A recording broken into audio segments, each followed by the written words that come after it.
네, 제자대학 3학기 2주째 2강에 오신 거 환영합니다. 주님이 부르신 제자의 삶에 대해서 이제 오늘 나누게 되겠고요. 앞에 우리가 잠시 본 영상을 통해서 생각하게 된 것은 당신은 무리입니까? 제자입니까? 라는 부분이죠. 그러나 오늘 우리 주님은 우리를 그냥 무리 가운데 어느 한 사람으로 살기를 원하시는 것이 아니라 주님을 따르는 제자의 삶으로 우리를 부르시고 계시다고 하는 것을 보게 되고요. 오늘도 그런 시간으로 주 앞에 서서 주님의 부르심을 듣는 시간이 되기를 원합니다. 네, 여러분의 교재를 펴시면 되겠는데요. 다시 한번 보시면 제목 밑에 마태복음 16장 24절부터 25절의 말씀이 있습니다. 3과의 주제 성구인데요. 같이 한번 읽어보도록 하겠습니다. 이에 예수께서 제자들에게 이르시되 누구든지 나를 따라오려거든 자기를 부인하고 자기 십자가를 지고 나를 따를 것이니라. 누구든지 제 목숨을 구원하고자 하면 잃을 것이요 누구든지 나를 위하여 제 목숨을 잃으면 찾으리라 라고 하신 말씀이 나오죠. 부르심 앞에 어떻게 우리가 따라야 되고 또 그 따름에 주님이 어떤 은혜를 베푸실지를 말씀해 주고 있죠.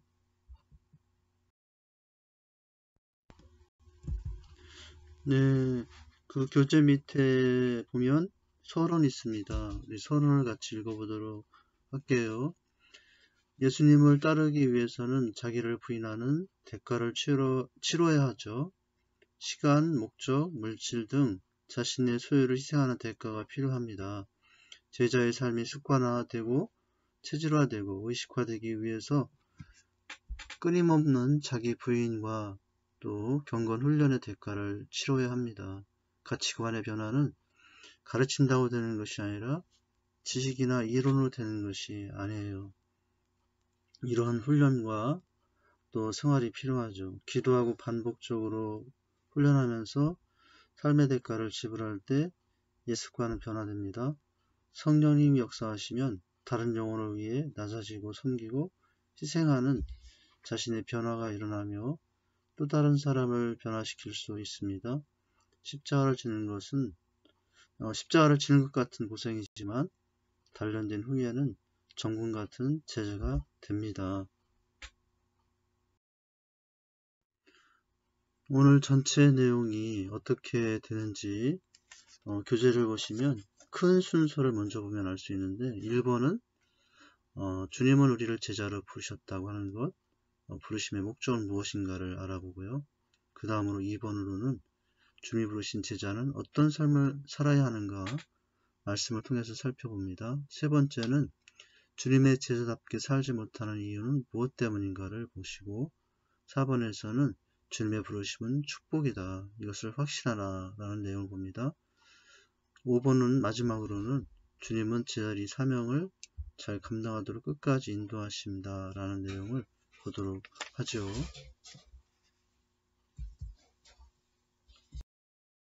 네, 첫 번째 생각할 내용은 주님은 우리를 제자로 부르셨다는 것입니다. 근데 왜 부르셨을까요? 부르심의 목적은 무엇인지 살펴보도록 합니다. 첫째, 주님께서는 우리를 부르신 이유가 무엇인가? 예수님을 본받도록 하기 위해서 부르셨다는 거예요. 로마서 15장 5, 6절 말씀을 보면 이제 인내와 위로의 하나님이 너희로 그리스도 예수를 본받아 서로 뜻이 같게 하여 주사 한 마음과 한 입으로 하나님 곧 우리 주 예수 그리스도 아버지께 영광을 돌리게 하려 하노라 라고 말씀하셨죠. 바로 주님을 닮기 위해서 부르셨는데요. 본받기 위해서. 본받음은 우리가 계속 받고 있는 훈련의 핵심 단어이고 주제라고 할 수 있습니다. 무엇을 본받는 것일까요? 바로 예수님의 인격과 생활, 삶을, 그 마음을 본받는 것을 말합니다. 우리 힘으로 안 되지만은 우리 속에서 역사하시는 성령을 쫓아가면 됩니다. 성령 충만하면 주님께서 그렇게 우리를 인도하실 것이고요. 또 그리스도의 장성한 분량에 이르도록 자라게 하실 것입니다. 또한 우리를 왜 부르셨는가? 본받으면서 열매 맺는 삶을 살도록 하기 위해서 부르신 것입니다. 요한복음 19장 16절에 말씀하시죠. 너희를 택하여 세웠나니 이는 너희로 가서 열매를 맺게 하려 함이라 라고 말씀하셨어요. 그런데 감사한 것은 우리를 그렇게 주님의 제자로 부르실 때 우리의 조건이나 자격을 보시고 부르신 것이 아니라 하나님의 주권적인 선택과 사랑에 의해서 우리를 부르셨다는 것이 너무 감사한 은혜라고 할 수 있습니다. 또한 주님께서 우리를 부르신 세 번째 이유는 무엇일까요? 온 천하에 다니며 만민에게 복음을 전하도록 하기 위해서 부르신 것이죠. 마가복음 16장 10절 말씀에 또 이르시되 너희는 온 천하에 다니며 만민에게 복음을 전파하라고 말씀하셨습니다. 구원을 위해서 부르셨고, 그러나 단지 구원을 위해서만 부르신 것이 아니라 바로 그 받은 은혜를 가지고 주의 제자가 되고 그 받은 은혜를 증거하도록, 복음을 증거하도록 하기 위해서 부르셨다고 할 수 있습니다. 구원하신 것만도 감사한데 그 후에 사명까지 주신 것은 말할 수 없는 감격이라고 할 수가 있어요. 그리고 또 왜 부르셨을까요? 개인적인 부르심을 받은 우리가 또 여러 지체고 한 몸이 되어 즉 그리스도의 몸된 교회를 든든히 세우기 위해서 우리를 부르셨습니다. 고로새서 1장 13절 말씀에 나는 이제 너희를 위하여 받는 괴로움을 기뻐하고 그리스도의 남은 고난을 그의 몸된 교회를 위하여 내 육체에 채운다. 사도 바울의 이런 수고를 봅니다. 무엇을 위한 수고죠? 바로 주님의 몸된 교회를 위한 사도 바울의 헌신이죠. 주님을 향한 사랑과 열정에서 나온 그런 은혜라고 할 수가 있습니다. 주님이 우리를 통해서 바로 주님의 몸인 교회를 든든히 세우길 원하시고 계세요. 영혼을 세우는 것이 진액을 빼는 고통일지라도 감사로 자원하여 감당해 나가는 것은 주님의 고난과 영광에 동참하는 헌신이기 때문입니다. 부족함에도 쓰임받는 기쁨 때문에 너무 감사하고 기쁨 가운데 온 힘을 다해 헌신했던 사도 바울, 우리도 그와 같은 모습으로 주님 앞에 부르시며 응답하며 살아야 하는 것이죠. 주님이 우리를 제자로 부르신 것은 또한 모든 민족을 제자 삼기 위해서입니다.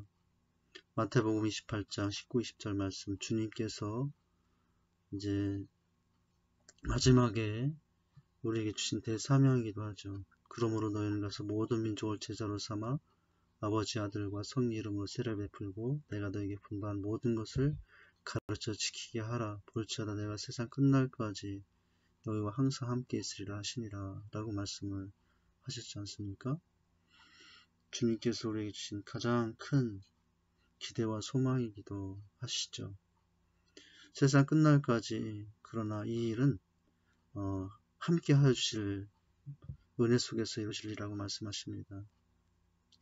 끝날까지 성령으로 함께 해주실 것이고요. 그래서 그 삶을 통해서 영광을 받게 되실 것입니다. 내가 제자가 되고 또 다른 제자 삼기를 원하시죠.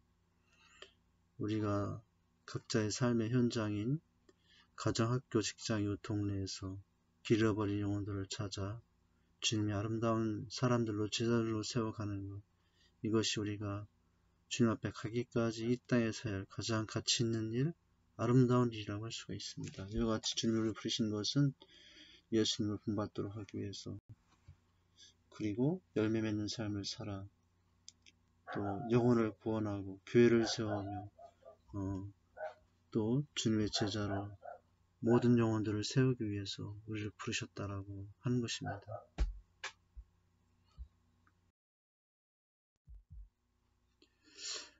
첫 번째는 우리가 부르심의 목적을 봤죠.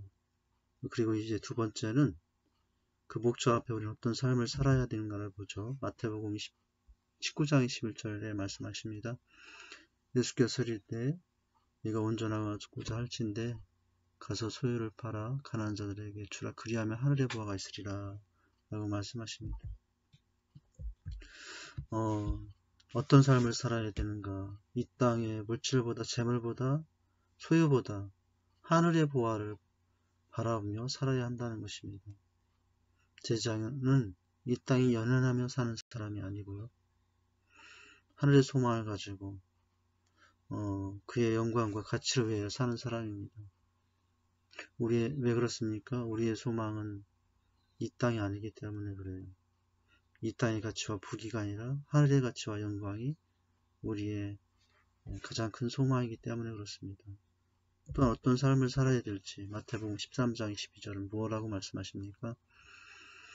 가죽떨기가 풀렸다는 것은 말씀드러나 세상의 염려와 재물의 유혹에 말씀이 막혀 결실하지 못하는 자라고 말씀하시죠. 어떤 삶을 살아야 되는가? 세상의 염려와 재물의 유혹들을 이기고 말씀대로 살아야 합니다. 세상 염려는 영적 성장을 막는 가장 큰 걸림돌 중에 하나죠. 그래서 늘 염려를 떨쳐 버려야 합니다. 이렇게 염려를 이기며 신실하게 성실하게 살면 주님 함께 일하여 주셔요. 이렇게 염려, 근심, 걱정, 유혹들을 물리치고 살아야 될 뿐만 아니라 또한 이제 나의 삶에 묶여있는 삶을 넘어서 영혼들을 사랑하며 살아가는 모습이 있어야 됩니다.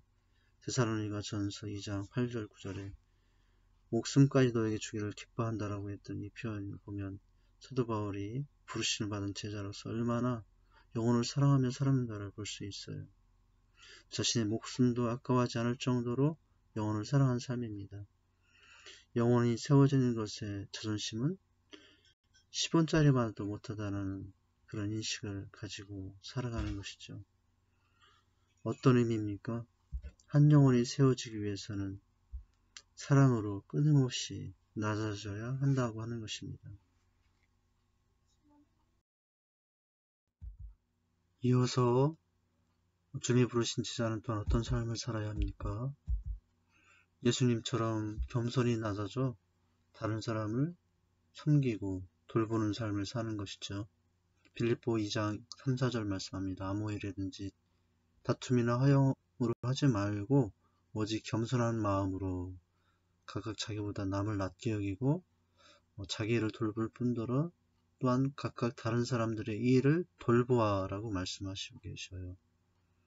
바로 이런 모습이 필요하고요. 또한 어떤 모습이 필요합니까? 어떻게 살아야 됩니까? 믿음으로 세상을 이기고 사는 것이죠.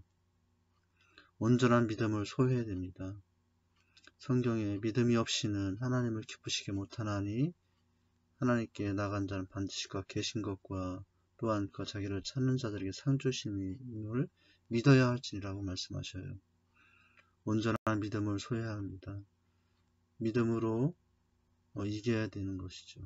두려움으로 보면 모든 것이 염려가 되지만 의심을 버리고 믿음으로 보면 모든 것이 감사하고 모든 것에 하나님의 손길을 보며 또 하나님께 영광을 돌리게 됩니다. 또한 어떤 삶을 살아야 됩니까? 자기를 부인하고 자기 십자가를 지고 사는 삶입니다. 마가복음 8장 34절에 우리와 제자를 불러주시되 누구든지 나를 따라오려거든 자기를 부인하고 자기 십자가를 지고 나를 따를 것이라고 말씀하셔요. 그러나 여기서 한 가지 주의할 것은 자기 부인이 자기 비하를 의미하는 것은 아니에요.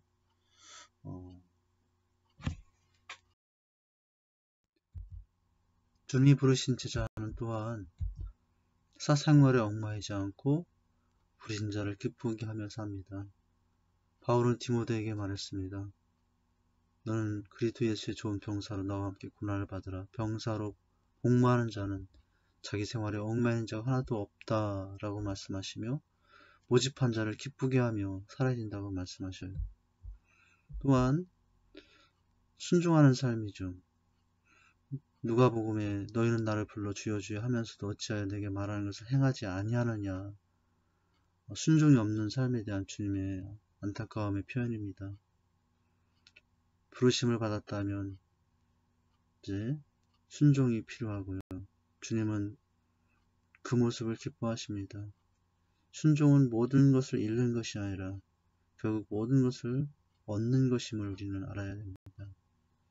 순종이 없다면 진정한 믿음도 없는 것이고요. 제자도 없는 것입니다. 스승을 믿고 따르고 순종하며 살아야 됩니다. 또한 어떤 삶을 살아야 됩니까? 말씀대로 삶으로 열매를 많이 맺는 자가 되어야 됩니다. 주님께서 말씀하시죠. 나는 포도나무에 너희는 가지라. 그가 내 안에 내가 그 안에 있으면 많은 열매를 맺나니. 많은 열매를 맺으면 영광을 받으실 것이요 너희는 내 제자가 되리라고 말씀하십니다. 주님의 제자는 이와 같이 주님의 말씀대로 살아감으로 많은 열매를 맺는 자라고 할 수 있습니다. 주님이 내 안에 주님이 거할 때 열매가 맺히게 됩니다.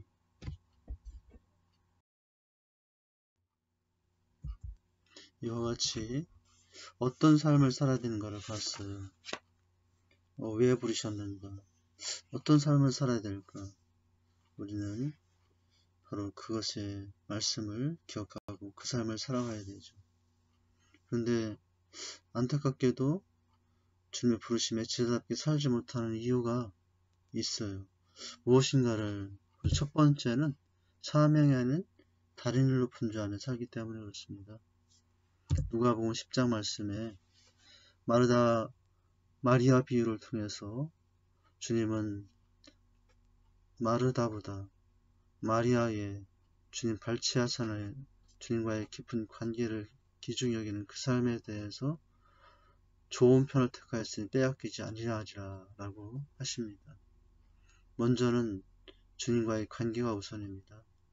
분주했던 삶은 바로 정리하고 분주함보다는 주님과의 깊은 교제를 우선한 삶이 필요해요. 우리는 착각하는 것이 있어요. 분주하면 성실한 삶이라고. 그러나 분주함은 성실함은 아닌 것입니다. 분주함이 이제 우리의 삶을 사실은 많이 연약하게 만드는 근원이 돼요. 결국 영적인 침체가 그 분주함의 결과로 나타나는 것이고, 학자용은 마음이 분주함은 악에 속한 것이 아니라 악 자체를 라고까지 말했답니다. 우리가 하는 말로 바쁜 아빠는 나쁜 아빠라고 마시죠. 생각해보면 바쁜 성도는 나쁜 성도라고도 할 수 있겠죠. 살지 못하는 첫 번째 이유는 분주함입니다. 내 삶의 분주함이 무엇인지, 우리 삶에 주어진 모든 부분에 대해서 부지런하고 또 성실할 수 있어야 되지만 그 모든 일 때문에 분주함을 넘치는 삶이 되면 제자다운 삶을 살지 못하게 되는 것이에요. 또한 이 세상에 관심이 딱 가있기 때문이죠. 그 자체가 나쁜 것은 아니에요.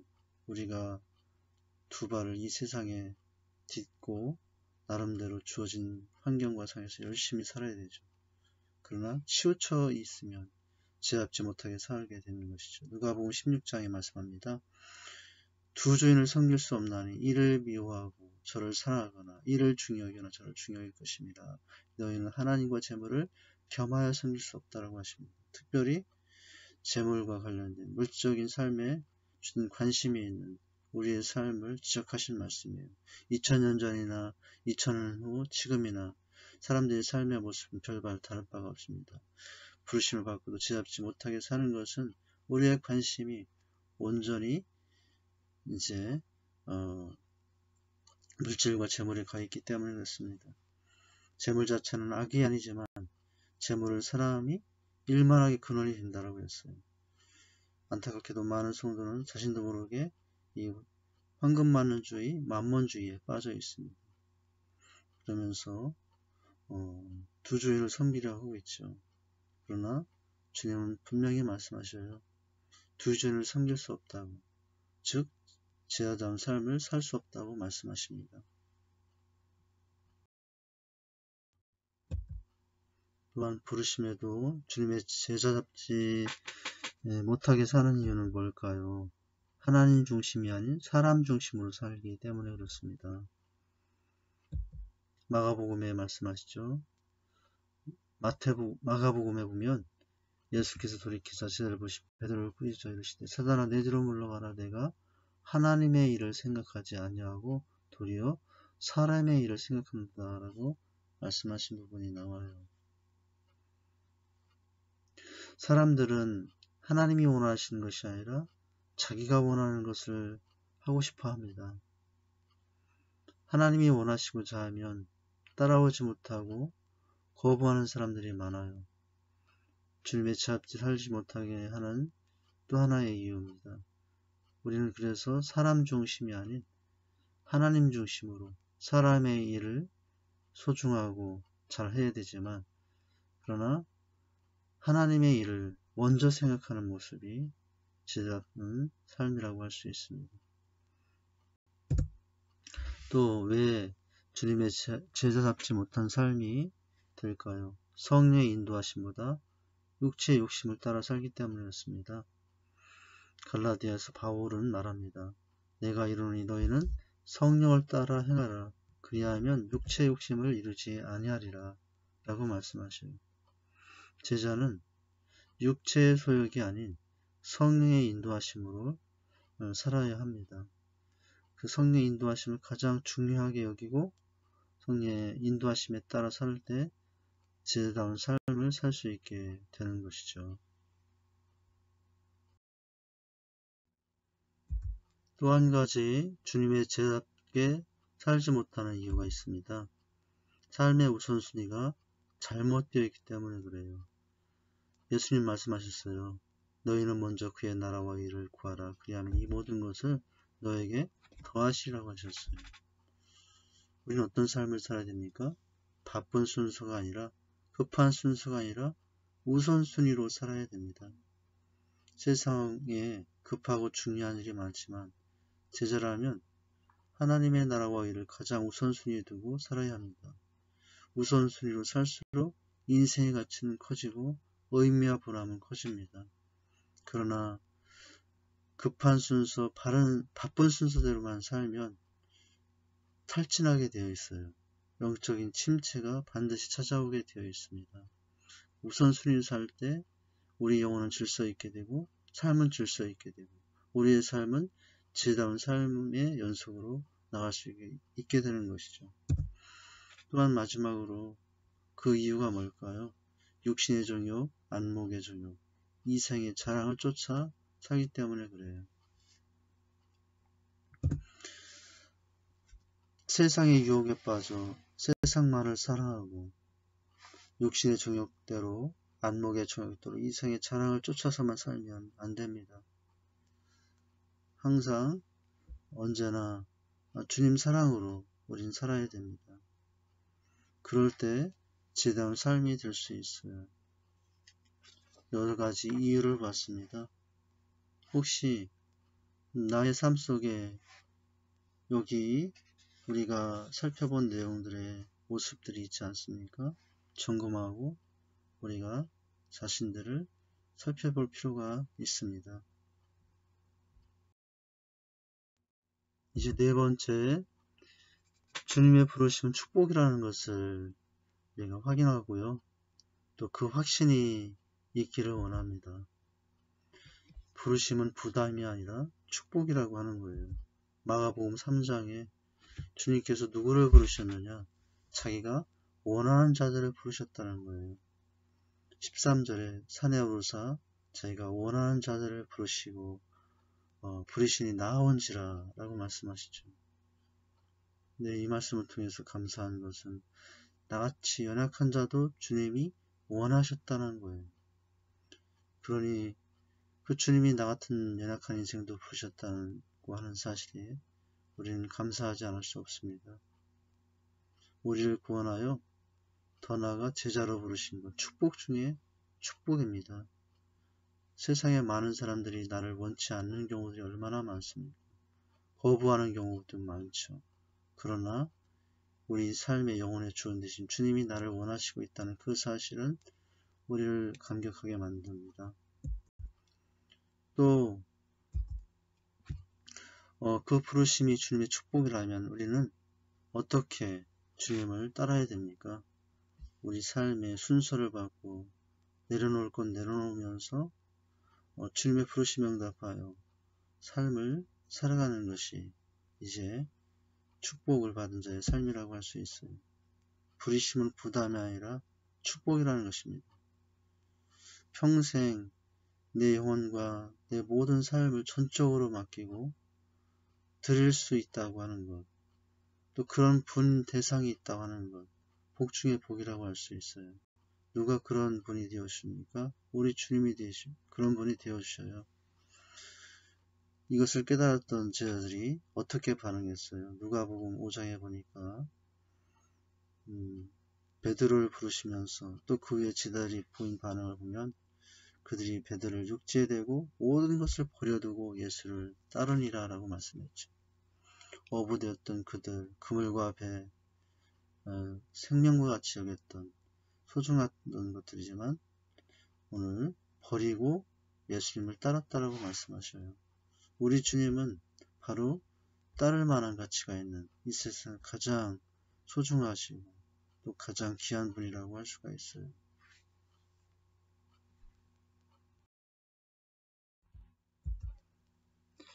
그 부르심의 축복 앞에 우리가 보일 반응은 순종이라고 할 수 있습니다. 부르심에 순종하면 하나님의 큰 일을 보게 됩니다. 나다나엘이 예수께 나와서 대화하시는 중에 놀라운 사실을 깨달았죠. 네가 무화과 나무 아래에 있을 때 보았노라 라고 하셨던 부분이죠. 그곳에서 낙심과 절망 가운데 인생에 대한 회의와 또 불안 가운데 있던 그 모습을 주님은 아셨다라고 하십니다.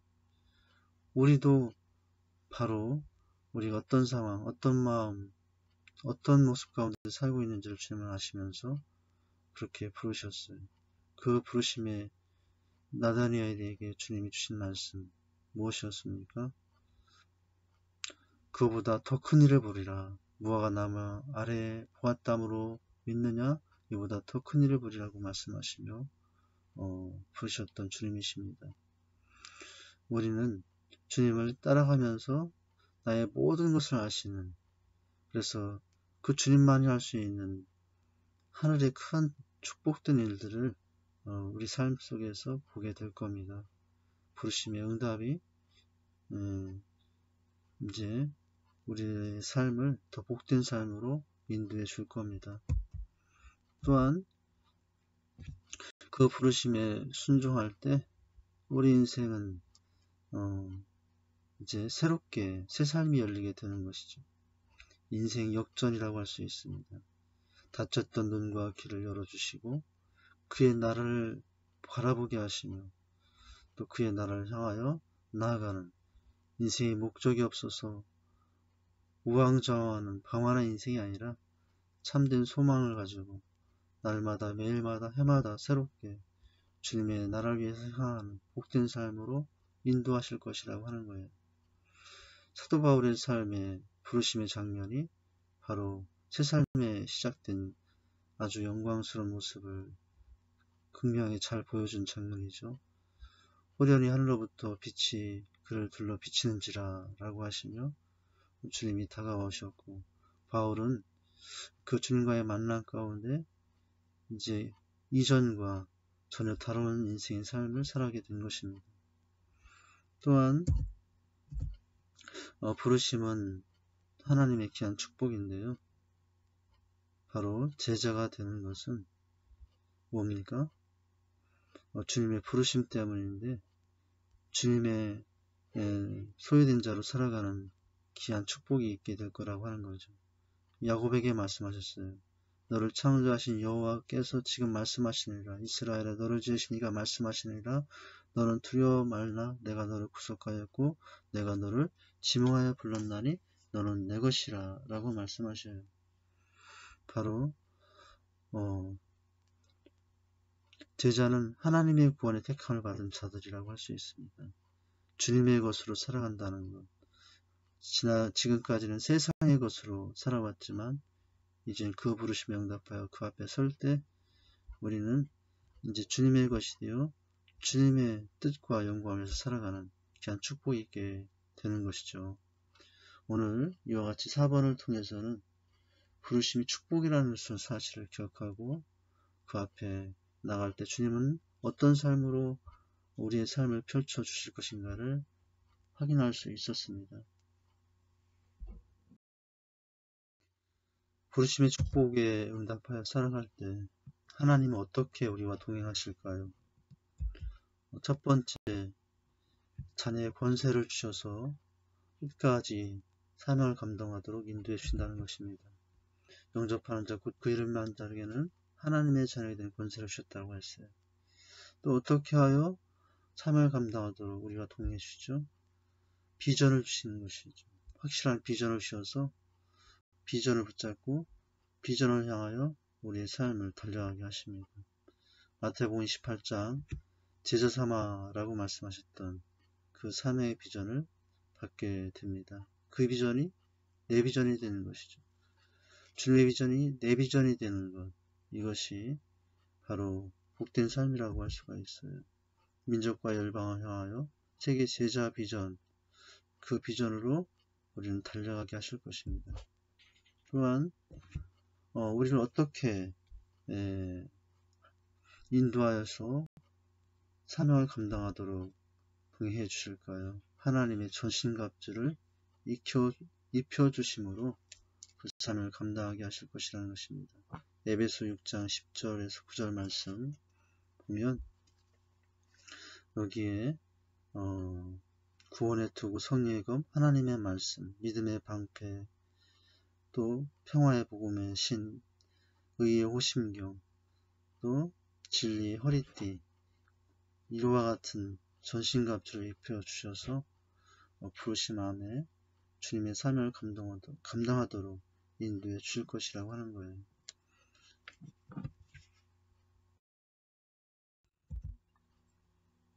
마지막으로 우리의 삶을 어떻게 하여 그 부르심의 사명들을 감당하도록 도와주실까요?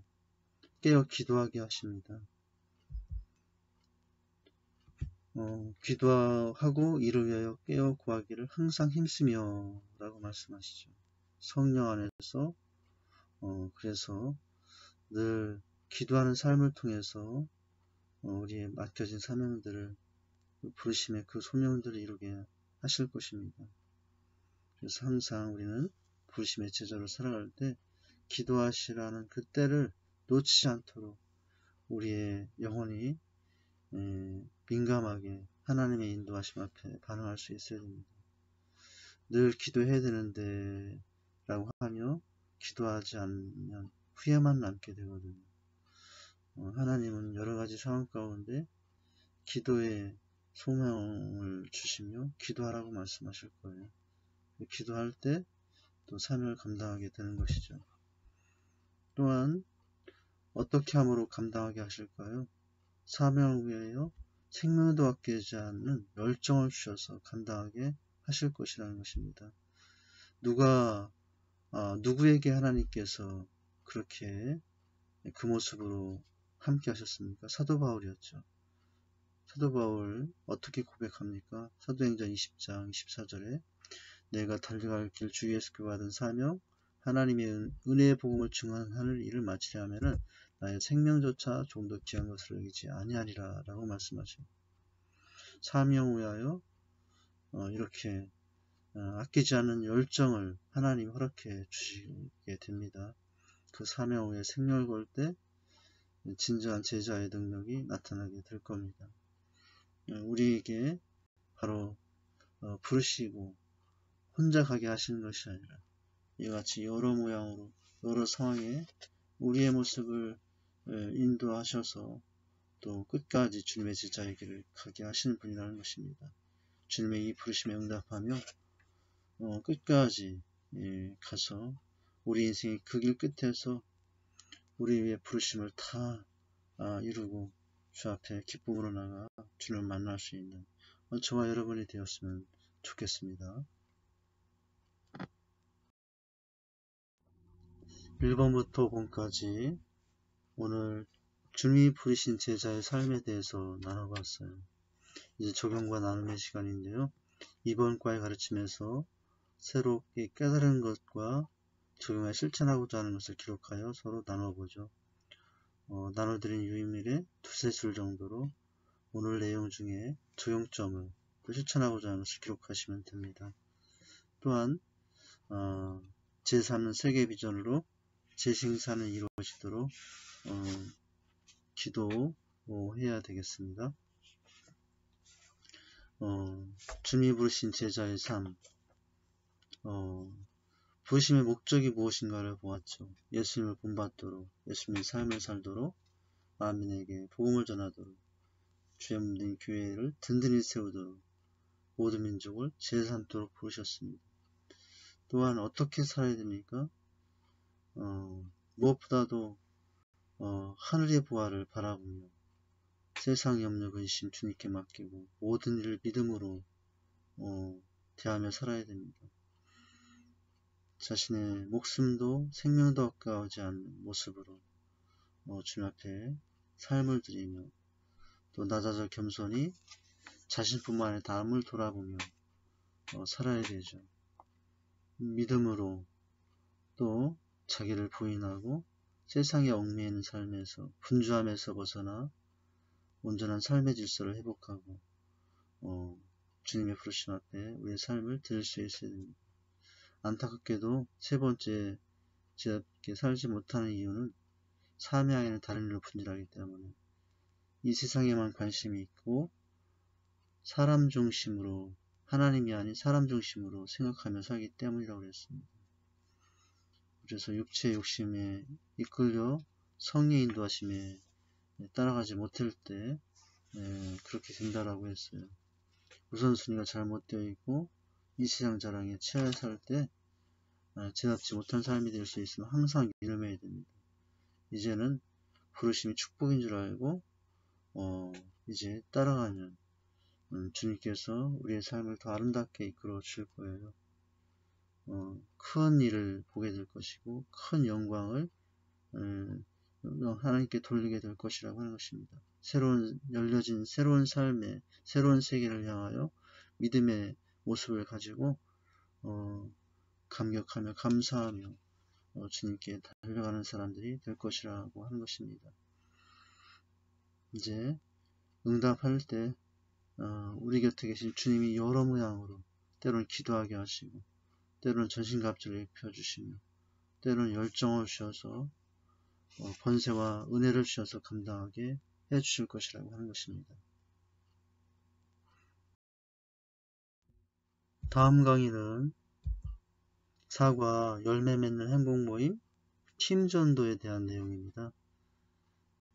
또 사랑이 넘치는 셀라이프 우리가 지금 소그룹을 이제 소중하게 생각하고 있는데요. 두 가지의 소그룹이 우리에게는 있죠. 행복모임이라는 팀전도 소그룹, 그리고 우리의 삶을 서로 나누고 돌아보는 셀 모임, 이 두 가지의 모습에 대해서 살펴보게 될 것입니다. 이제 강의는 끝났지만 한 주간의 우리의 삶은 지속이 됩니다. 몇 번 말씀드렸지만 강의 1시간에 보다 더 중요한 것은 강의 후에 일주일에 매일매일의 삶이라고 했어요. 그래서 하나님 앞에서 수레바퀴의 삶을 사는 것이 중요합니다. 교제, 예습, 큐티, 성경읽기, 기도, 암송, 천도, 또 행복모임, 셀모임, 독후감, 필독서, 두 날개를 말하다 또 읽으시면 됩니다. 그렇게 매일매일 하나님 앞에서 자신의 삶을 점검하며 살아야 됩니다.